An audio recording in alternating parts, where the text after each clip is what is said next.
Hey, never batch cooked before? Well, I'm going to give you some more simple tips that's going to help you run your batch cooking session much more smoothly. Hey there, I'm Mandy, and I'm here to help you embrace your worth and take charge of your health. So you probably already know that batch cooking is going to save you some time and some energy throughout the week. And it helps keep you from running through the drive-thru all the time.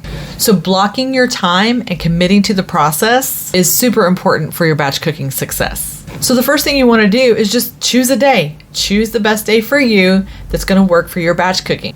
I usually choose Saturday or Sunday, and then block off 2 to 4 hours of time during that day.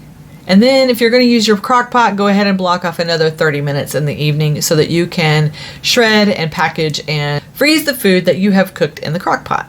So which day of the week is going to work best for you, do you think? Put that in the comments and let me know.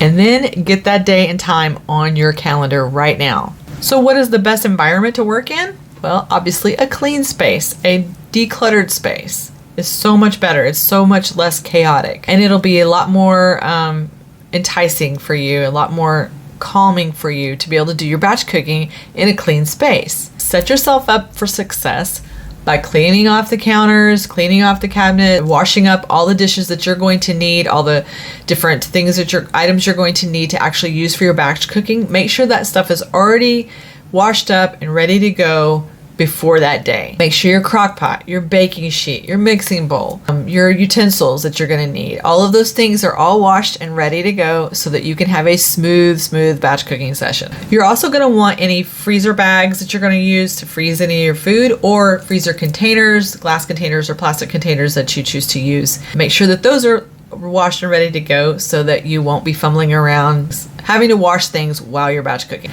Now, if you're dealing with time constraints, that's okay, no problem. You don't have to do a 4-hour session. Start with 1 hour if that works best for you. And then the next time you can add something else that you're going to batch, and so it might take you 2 hours.